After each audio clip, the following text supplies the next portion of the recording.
Namastê. Bom dia, seres de luz. Tudo bem, gente? Então vamos para mais um dia de luz e de amor. Como é que tá do lado aí? Como é que vocês estão? Deixa eu botar aqui uma coisa nas minhas costas. Jovem senhora. E aí, como é que vocês estão no dia de hoje? Aqui a gente já acordou derrubando chá na mesa, no chão. Foi uma coisa linda. Mas deu tudo certo, deu pra perceber o quanto eu já nem me incomodo mais quando acontecem essas coisas. Porque eu não gosto de falar isso, né? Porque a gente fica botando energia ainda mais nas coisas que a gente fica repetindo. Mas eu sou um pouco desastrada, assim. E aí às vezes faço umas coisas que só por Deus, né? Só por Jesus, que nem fala minha mãe. Mas então, gente, vamos para os nossos estudos sobre a beleza, né? E aí hoje eu vou falar sobre o post que eu fiz ontem. Não sei se vocês chegaram a ver. Eu fiz um post ontem falando que a beleza é matemática. Ela é divina. E aí ontem eu fui estudar um pouco sobre um filósofo, né, bem conhecido, que é Pitágoras, né?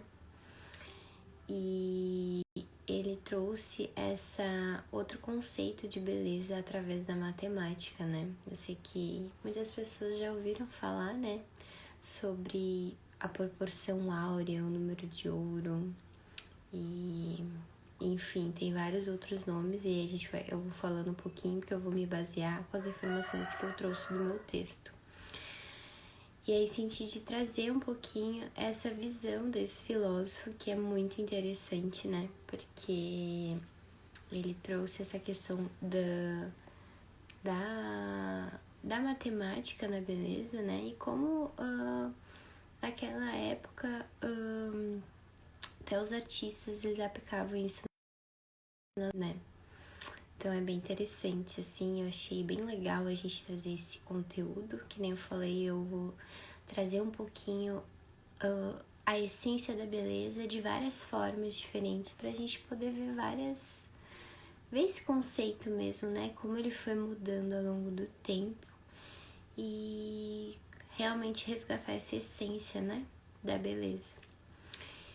Então, as primeiras explicações, né, do conceito da beleza veio dos sábios pré-socráticos, né, que é da Grécia, né, e aí vem o filósofo e matemático, o Pitágoras de Samos, né. E aí, gente, deixa eu baixar aqui um pouquinho, que o meu texto tá aqui. Ele já observava essa conexão, né, da beleza e da matemática. Então, por exemplo, eles já percebiam essa presença do número áureo na natureza, nas relações numéricas das notas musicais ou ainda no teorema, né? O teorema, ele seria esse conceito matemático onde se torna incontestável. O que seria? Essa matemática perfeita que eles falam, né? Que fazem o cálculo matemático e é um cálculo muito exato, onde não existe nenhuma... Realmente é um cálculo exato, assim, digamos assim, né? Então, eles conseguiam perceber que já existia isso através do número áureo, né? E então, isso acabava fazendo que eles significava muito essa noção da geometria, né? Então, por exemplo, as geometrias sagradas. E é muito engraçado que eu tava ontem, a gente ia trabalhando no curso dos cristais, a geometria, essas geometrias sagradas, né? E a gente tá ativando a árvore da vida. Então é bem legal. E aí, né, a proporção áurea, ou número de ouro, ou número áureo, secção áurea, proporção áurea. Então a gente vai perceber, né, se você escutar ou ler, você vai ver que vai ter vários nomes diferentes, né? Mas é o mesmo significado.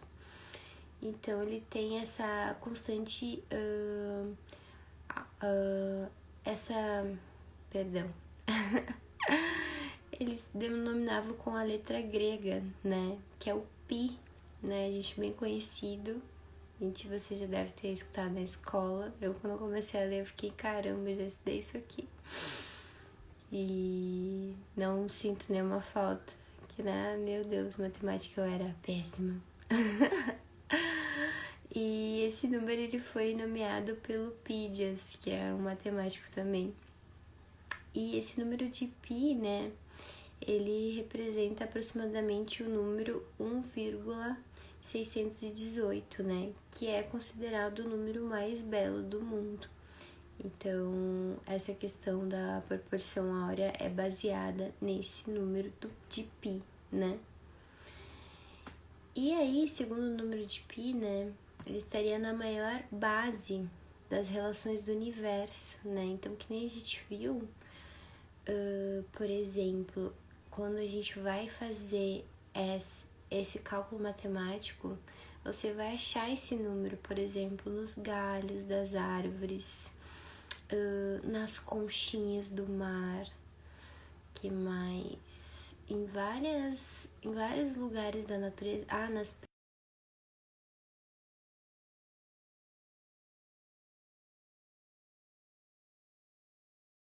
esse cálculo utilizando o número pi, você vai achar o número A, ou vai achar, né, essa conta matemática, assim. Então, é bem interessante.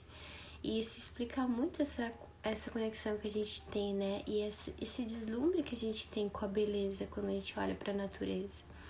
Porque a gente consegue, né, apesar de a gente, eu, por exemplo, não tinha esse conhecimento, mas você olha para a natureza, você olha para uma flor, por exemplo, né?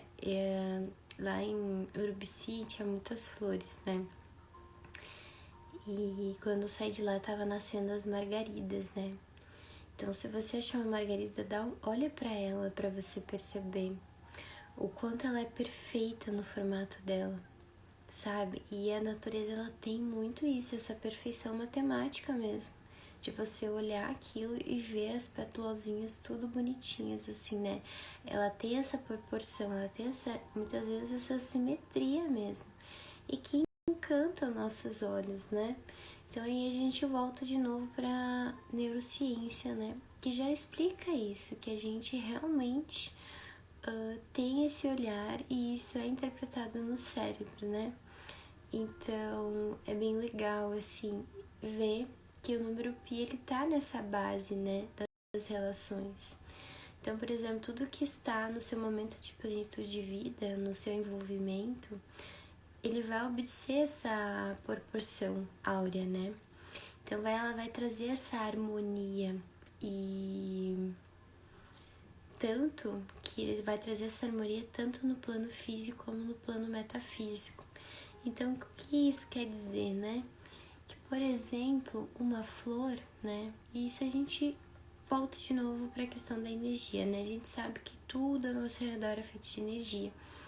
Então, as plantas, elas também têm o seu campo etérico, né? Aquele campo que a gente tem aqui em volta de nós. Então, essa proporção, ela vai obedecer isso também, né? Então, por exemplo, né? Aí é uma coisa que também eu trouxe no texto e também segundo o Espiritismo, né? Nas orientações do Kardecismo, quanto mais harmonia a gente tem nos nossos pensamentos, nas nossas emoções, isso vai transparecer na nossa beleza física, né? Então, por exemplo, quanto mais você edifica o seu espírito, quanto mais você eleva o seu campo de energia, aprende realmente não deixar mais baixar seu campo de energia quando você tá com raiva, tristeza, culpa, vergonha, que o seu campo vai lá embaixo e você consegue elevar esse campo, você também sutiliza o seu campo etérico e automaticamente você vai sutilizar o seu corpo físico e isso vai transparecer essa beleza. Então, muitas pessoas que têm essa...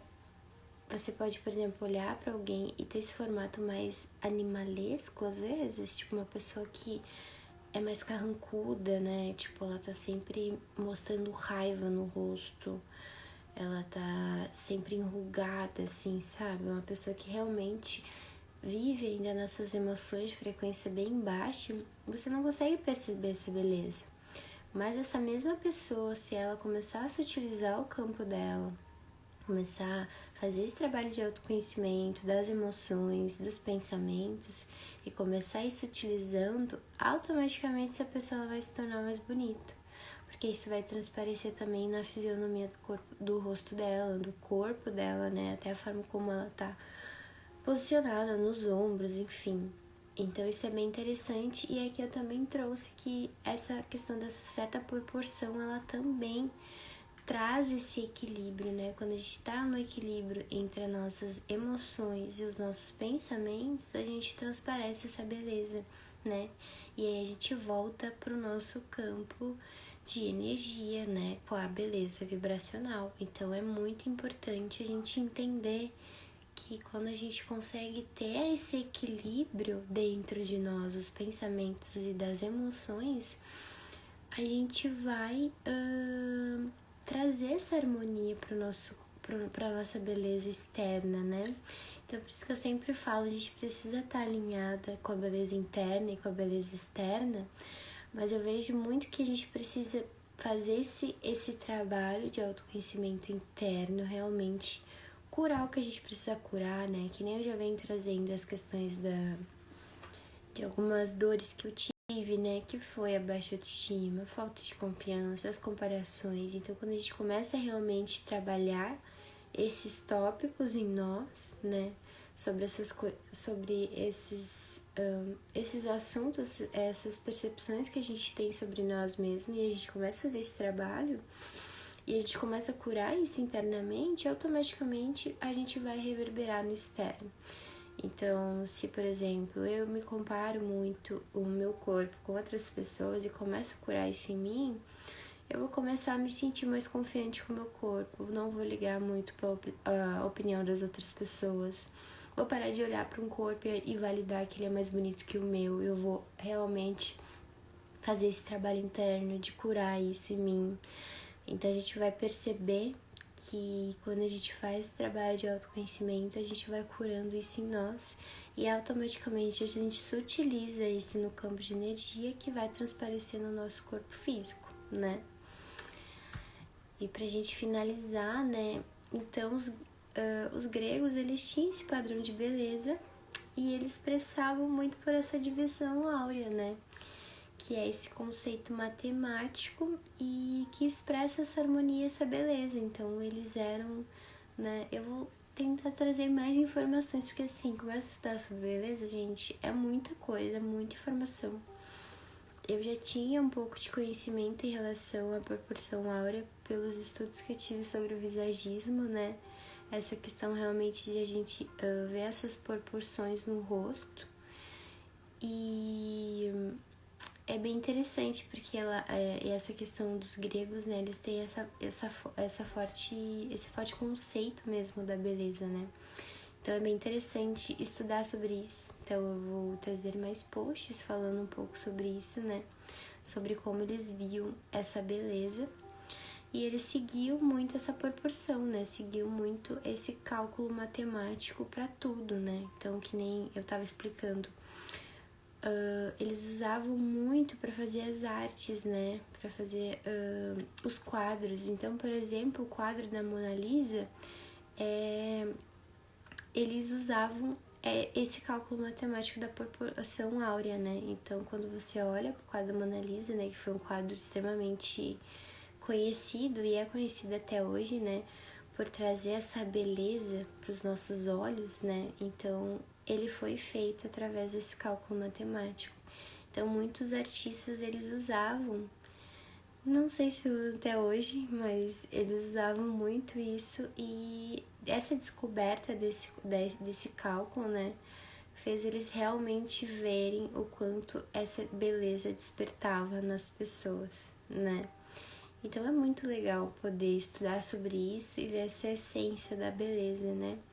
Saber que sim, a gente quando olha, por exemplo, um rosto de uma pessoa que ela é muito bonita e ela traz essa simetria, essa proporção, automaticamente a gente vai ter esse encantamento às vezes, né? Dizer assim, caramba, que pessoa bonita, né? Porque ela traz isso no rosto dela, né? Mas lembrando que daí a gente também tem que lembrar essa questão das emoções e os pensamentos, da sutilização que a gente tem que ter, que isso também vai trazer essa harmonia, vai trazer essa beleza para nós, né? Então é bem interessante poder olhar para isso de outra forma, né? E é isso, gente. Esse seria o assunto de hoje. Eu super recomendo que vocês possam ir ali no meu perfil, verem o post, né? Acessarem as informações ali do texto. E qualquer dúvida, vocês podem colocar a sugestão ali do que vocês sentiram, tá? E eu vou continuar aí nesses 27 dias trazendo mais conhecimento para nós, né? Desse estudo sobre a beleza, tá bom? Um beijo no coração de vocês e até amanhã.